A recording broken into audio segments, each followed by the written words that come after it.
Hey guys, you're listening to Wingin It with Holly. In this podcast series, I'll be sharing the fun and interesting things I've learnt about birds since I started really noticing them 5 years ago. I'm no expert though, so along the way I'll be picking the brains of my knowledgeable birdie friends, the human ones that is, so we can learn and wing it together. You can see birds anywhere, in a city or the countryside, watching from a balcony or your local park. And I'm hoping these short episodes will help you notice and learn more about our feathered friends, especially if you have never taken the time to get to know them before. Have you ever seen a starling murmuration? I've always wondered why they do it, so in this episode I asked my friend Jack, a conservation officer, about the theories behind this magical sky dance.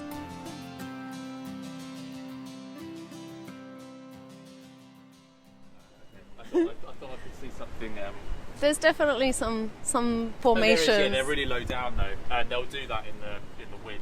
They go a bit lower. Yeah. Obviously, kind of just. So Jack and I are on Brighton Pier. It's a couple of days after Storm Eunice, so it is very choppy out here. We are stood behind a shield, so we're not quite as exposed to the elements, and so we can get a slightly better recording. But one of the reasons I wanted to do an episode on starlings sort of almost straight away was because you may have heard of a wonderful thing they do called murmurating, which is, I guess, when a flock of birds move together in the same direction and it sort of becomes a wonderful dance thing. And I guess we'll talk more about why and what that is later. But the point about the starlings here, at least, is that they do it from October to March. Yep. We're recording in February 2022, so they're not going to be around for much longer. So we're here trying to catch a glimpse. And I brought Jack with me because you know some stuff. So you work in conservation. Do you want to tell us a little bit about what you do in conservation and why you are an expert? That's what I'm calling you. You're my expert for today. Thank you. That's very kind. So I'm a conservation officer. So generally, like, my work is involved with working with people at a sort of more of a local level, engaging with a wide variety of different organisations, like local authorities, all sorts of like community groups as well. Just basically trying to sort of conduct conservation work at those sort of landscape level, landscape level. So there's a variety of different species and habitats that I work with, and I'm lucky enough to live down here on Brighton, and so be able to sort of experience starlings on Brighton. We are very lucky because, exactly, not many people can say that on their walk home from work they could just see something quite so spectacular. But okay. Cool. And before we get into starlings, I want to know what your favourite bird is. Yeah, it's a tough one, really. Like, there's quite a few. I've got a really soft spot for the bullfinch, just because it is a beautiful bird, and with a bit of a solemn song to it. It's a bit melancholy, but it's just got this big, vibrant sort of red chest, and it's just a lovely bird. It's always a good day when you see a bullfinch. But also, as well, I have to say that one of my favourite birds is the swift as well, because I work with swifts. They're just an amazing aerodynamic, acrobatic bird, and they're just a joy to watch as well. It's a tough call to decide, really. Literally, as we're talking, they've begun. They are murmuring in front of our very eyes, and it is just mesmerising, don't you think? It's so wonderful.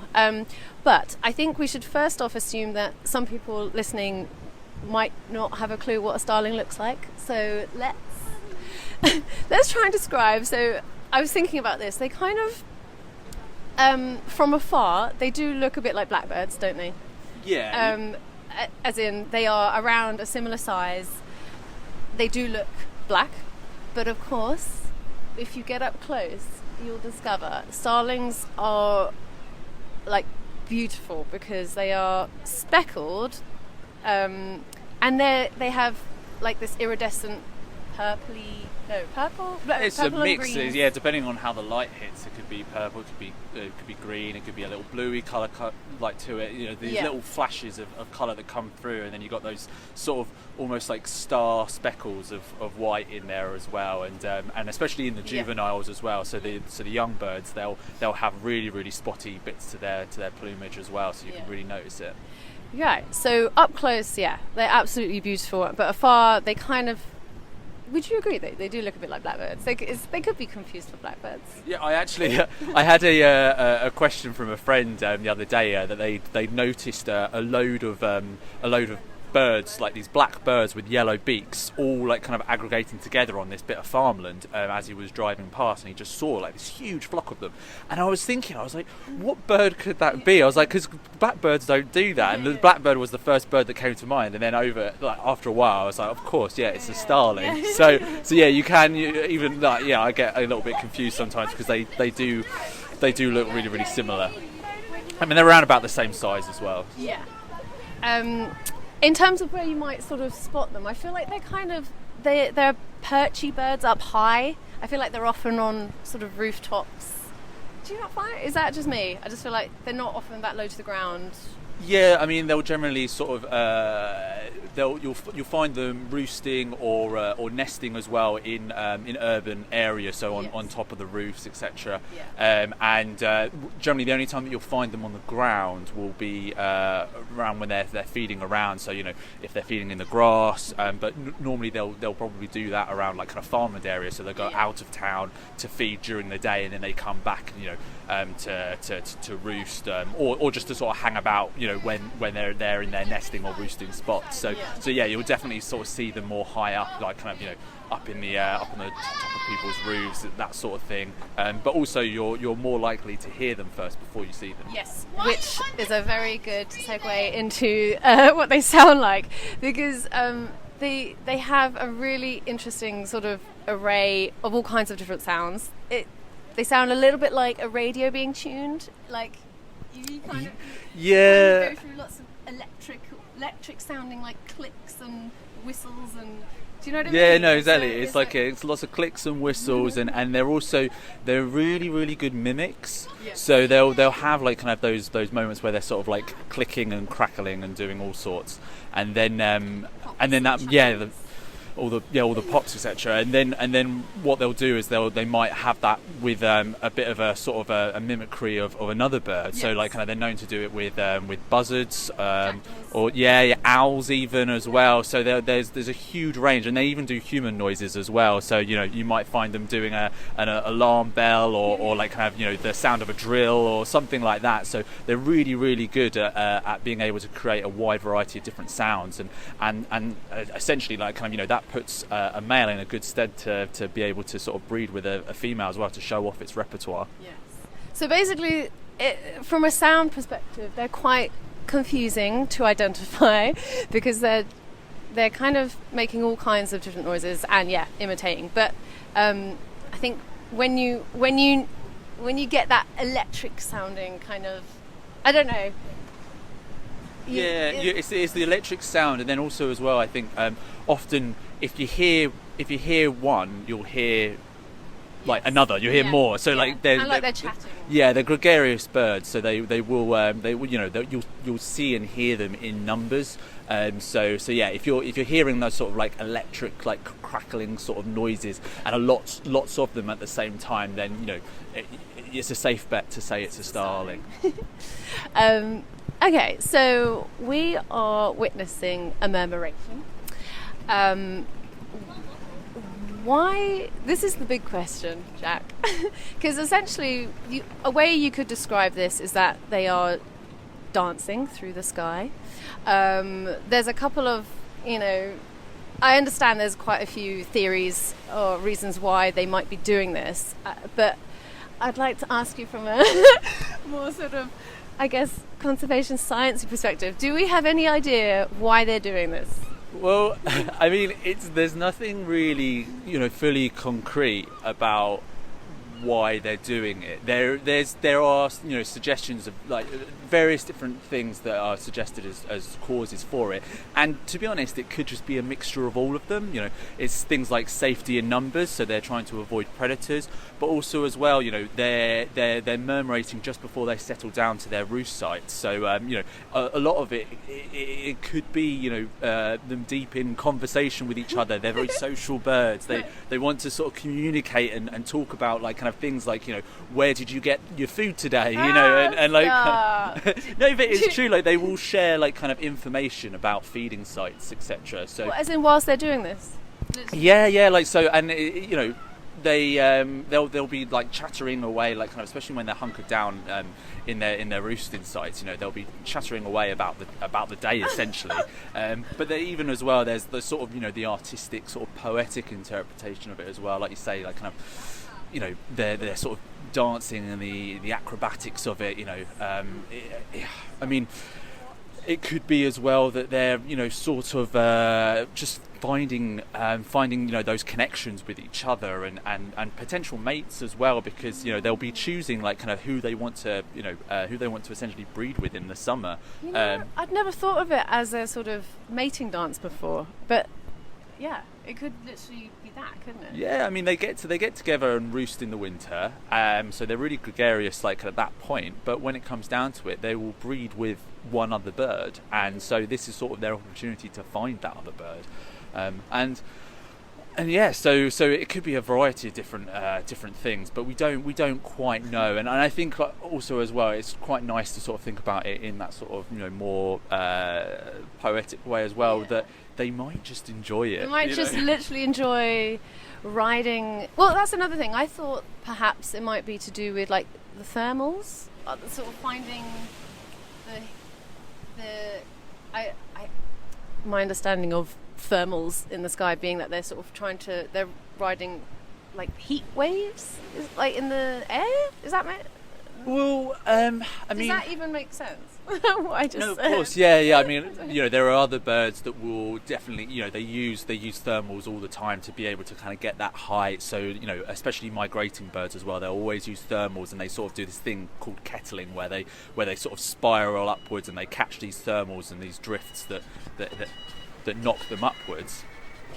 And then once they're up in the air, then they have that ability to fly over large distances and then not expend so much energy. So they could be choosing where to go based on what's going to be like kind of the least exhaustive way of like kind of moving around. But a lot of the sort of the way and the direction that they choose is quite randomized, and there's a lot of like science that is way beyond my like level of understanding that looks into the physics behind this. Right. So there's they've got different equations and stuff for like what the decision making process of starlings are in the center of a murmuration. Well, exactly. Outside. Who's leading it? Who starts the murmuration? Which one goes that way and then they all follow?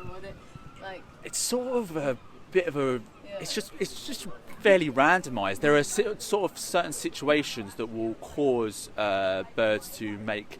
There'll be sort of outside influences, so there's external sort of factors at play. So whether there's a predator nearby, like kind of a peregrine that's flying quite close by, will cause a change in a movement in direction. But a lot of the stuff that we see in terms of the way that these sort of masses of blobs form and they get denser and then they sort of separate out again. That's all sort of like kind of randomized, but at the same time it's all like kind of it's all, when it comes down to it, it's all physics, and it's just really really confusing and complex. So my understanding of it is very limited, but it is just the case that they're just moving as a sort of one solid object essentially, and it's just it's I mean there's so many complexities to it. You could bury yourself in research, like kind of trying to understand it, and then probably come out the other end not knowing anything more, because it is just hugely complex. But that's the beauty of it, I guess, the beauty of nature and like kind of what it can do and how it does those processes just like instinctively as well. And also just the fact that we might never know these things, but that doesn't really matter. I mean, why do we, what we should just almost like just enjoy it. Yeah, there's science that looks into these things, and the things like swarm mechanics and like kind of the physics behind all everything that goes on, and there's some really good science and research out there, and if people want to sort of try and explore it, then by all means do, but like kind of there is still the beauty of just being able to just sort of stand there and enjoy it. Yeah, I mean that's a really good point. I think if you're in Brighton and use the opportunity, this spectacle will finish around March, so for this year until they start again in October. Yeah. You know what I mean? But make the most of this time, come down and watch it, because it is I think one of the most beautiful things, and we're in Sussex, it's literally on our doorstep. I mean, I know that they do, of course, do this in lots of other places. Rome comes to mind. I know that there's always massive murmurations in Rome. Did you know that?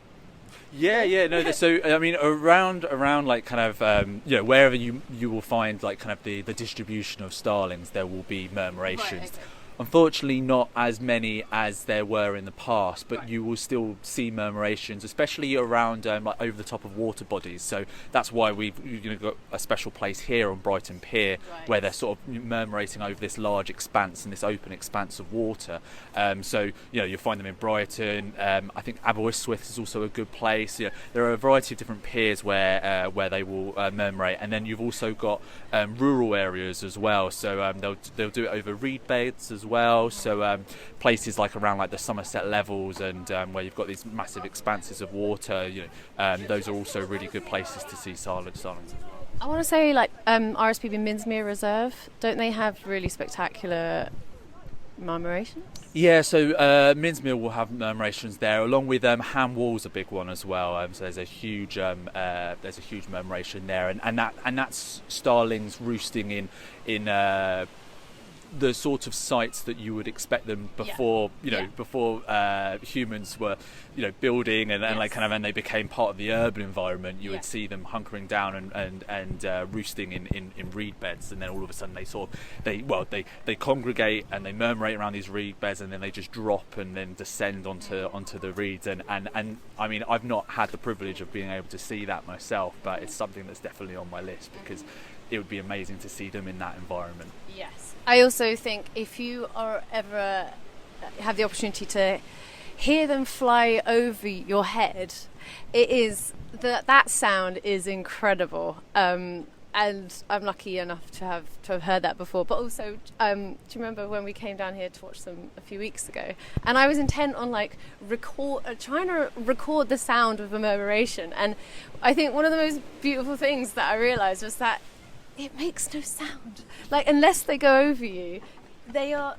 When you think about the fact that there are thousands, tens of thousands, thousands in the flock that we were watching, and you couldn't hear them when you were actually watching them fly over the sea. You can't hear them, and in a way, that's. I don't want to sound cheesy, but it's really beautiful, isn't it? There's no recording of that because sound-wise. Do you know what I mean? Yeah, no, definitely. It's just so lovely to. There's such a visual feast that kind of the sound's not even needed in that moment to see the murmuration, and then when they descend and they hunker down underneath the pier, then that's when all the chattering starts happening, and they're all like kind of talking to each other, and then the volume just goes to 11. Like it's just it's crazy. So you did actually just mention a minute ago about their decline. So I guess something that might be quite deceptive is that when you see them in murmurations, you see them in their thousands, so you might assume, numbers wise they're actually doing okay, but aren't they now on, are they on the red list? I haven't actually mentioned the red list on here before, but basically that means these birds are in trouble. Yeah, so essentially what we call the red list is the UK's red list. So it's the UK's declining birds, and the birds of concern for us, through various For various reasons. So that could be because the numbers are so low because the populations are generally quite restricted anyway, and they are therefore at risk because that sort of population gets to a point where it is completely unsustainable, and so there's always that risk of losing that species through that. But with species like the starling, a lot of it is the rate of that decline as well. So we're lucky to have a lot of starlings in the UK, but we don't have anywhere near the numbers that we used to, and that rate of decline is quite severe. So, and that's why they're on the red list there, and that's for a variety of different reasons. Notably, is loss of nest sites, but also as well loss of food availability, which is unfortunately the sort of a similar case for a lot of our other urban species like the house sparrow and the swift. So with that in mind, I guess one thing, if you were to do something to help, seeing as they've lost a lot of the habitat that they would normally nest in, you can get starling nest boxes, the way that you can get like nest boxes for tits and owls and bats and all kinds. And swift boxes, of course. There are the starling boxes. That is something you could go and put up in your garden if you felt so inclined. But we don't want to lose these amazing birds and this piece of artistry. Yeah, so what you can do is you can put up a nest box, and that'll be a great way of providing more opportunities for starlings to nest. But also as well, if you've got a garden, then why not put some more features in there that is going to bring up that level of of insects and food for the starlings in that urban environment that they've lost. So it could be anything from a tiny little wildlife pond that you're putting in there to promote different sort of water related insects, and that could be something as simple as just putting a washing up tub and either having it above ground, or if you've got a bit of soil in the garden, it's just to dig a little hole around it and just plonk it in there, put a few plants in there, and then all of a sudden you're noticing things coming to life, and then you're providing all these opportunities as well. Wildflowers, getting the bees in there, etc. There's so many things that people can do, the little actions that make a real difference, and there's tons of things that people can do to help support the starlings. Well put there, Jack. Okay, thank you so much for all of that. To conclude, in answer to the main question here, why do starlings murmurate? We don't know. We don't know. There's all kinds of theories. My favourite is that they just enjoy dancing through the sky. What's your favourite theory? Can be the same. I think that but I'd probably say the same. There's it's just something nice about not knowing, and there's that mystery that's still there. I totally agree. We know so much about things in this world, and it's nice to have that one thing that's a mystery, and at the same time it's just beautiful to see. So I totally agree. Thank you so much.